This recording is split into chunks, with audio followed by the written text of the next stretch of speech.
Hello बच्चों, मैं Neesu Jha saint Xavier's Ramna branch से मैं आप लोग को हिंदी पढ़ाऊंगी।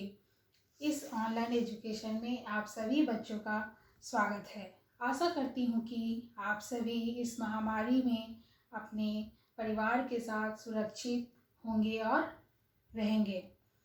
हम लोग पाठ्यक्रम की और चर्चा करें, जिसकी शुरुआत मैं पाठ्यपुस्तक सुनहरी धूप की प्रथम अध्याय से करूँगी, जो एक कविता है जिसका नाम है प्रभाती। यह कविता रघुवीर सहाय द्वारा रचित है। यह कविता हमें यह प्रेरणा देती है कि सूर्योदय होते ही चांद और तारे जो हैं आसमान से क्या होते हैं, वो विलुप्त हो जाते हैं, विलीन हो जाते हैं, और सूर्योदय की प्रथम किरणें धरती पुत्रों का सिर सहलाकर उन्हें क्या करती है, जगाती है, और श्रमजीवी जो हैं वो निकल पड़ते हैं अपने कार्यों की ओर। बच्चों, अब मैं यह कविता आप लोगों को पढ़कर सुनाऊंगी ताकि इस कविता को आप लिख सकें और याद कर सकें।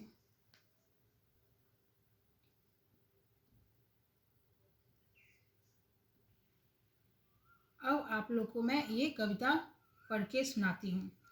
आया प्रभात, चंदा जग से कर चुका बात, गिन गिन जिनको थी कटी किसी की दीर्घ रात, अनगिन किरणों की भीड़ भाड़ से भूल गए पथ और वो खो गए तारे। अर्थात कहने का अर्थ यह है कि प्रभात के आने से किरणों के प्रकाश में तारे जो हैं वो छिप गए और वो दिखने बंद हो गए। अब स्वप्न लोक के अविकल शीतल अशोक पल जो अब तक थे फैल फैल कर रहे रोक, गतिवान समय की तेज चाल अपने जीवन की क्षणभंगुरता से हारे। अर्थात वे स्वप्न लोक के जो अविकल शीतल प्रसन्नता प्रदान करने वाले पल को वो क्या कर रहे थे, रोक रहे थे। ये इसलिए रोक रहे थे क्योंकि ये जो पल है वो काल्पनिक होते हैं, जिनका यथार्थ से कोई संबंध नहीं होता है। वे थोड़ी देर के लिए ही अस्तित्व में रहते हैं और वो फिर क्या होता है, वो विलीन हो जाते हैं। इसलिए कवि ने इसे क्या कहा है, कवि ने इसे क्षणभंगुर कहा है।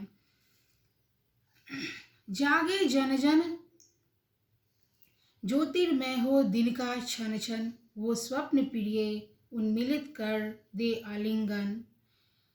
अर्थात कवि लोगों के लिए यह कामना करते हैं कि जन जन के दिन का प्रत्येक क्षण क्या हो, प्रकाशवान हो, ज्योतिर्मय हो, और प्रभात की किरणें सभी व्यक्तियों के जीवन में क्या लेकर आए, उजाला लेकर आए, तथा सभी के जीवन से अंधकार मिट जाए और सबका जीवन जो है वो क्या हो, पूरी तरह विकसित हो, खिला हुआ हो।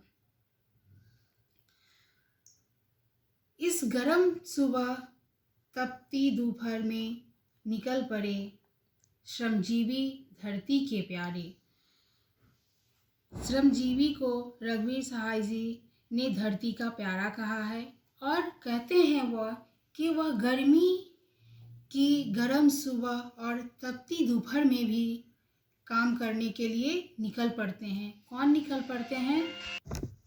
तो बच्चों, ये प्रस्तुत पंक्तियों के माध्यम से कवि यह कहना चाहते हैं कि प्रभात की किरणें हमारे लिए अंधकार मिटाकर क्या लाती है, प्रकाश फैलाती है, और उस प्रकाश में हमें अपने जीवन का सही मार्ग मिलता है। हम कर्मशील बनते हैं।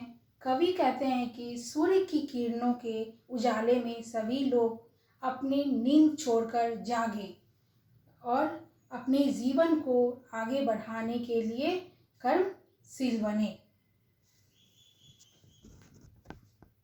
तो बच्चों, हम लोग को जीवन में का प्रत्येक जो दिन है, प्रत्येक क्षण जो है वो क्या है, प्रकाशवान होना चाहिए। चारों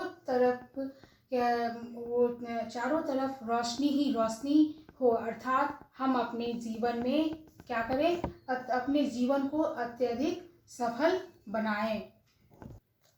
बच्चों, मेरी केस का भी कहना है कि प्रत्येक सुबह हमारी कहानी का क्या होता है, एक नया पृष्ठ आरंभ करती है और जिसे हम अपने प्रयास और श्रेष्ठ से उसे क्या करना चाहिए, श्रेष्ठ बनाना चाहिए, उत्तम बनाना चाहिए, बेहतर बनाना चाहिए।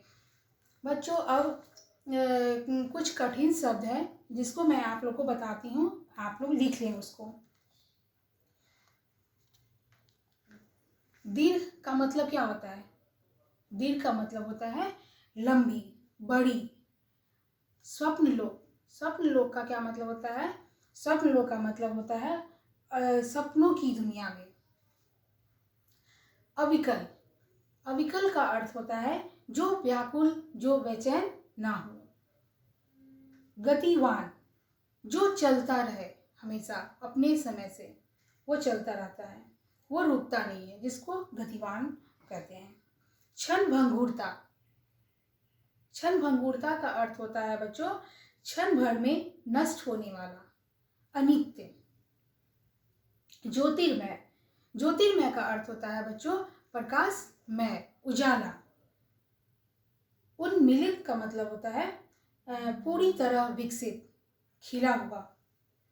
श्रमजीवी, श्रम, मेहनत करके जीविका कमाने वाले को हम क्या कहते हैं? श्रमजीवी कहते हैं। तो बच्चों, इस कविता में इस कविता का ये कविता जो है आप लोग इसको क्या कीजिएगा, लिख लीजिएगा और याद भी कर लीजिएगा। धन्यवाद।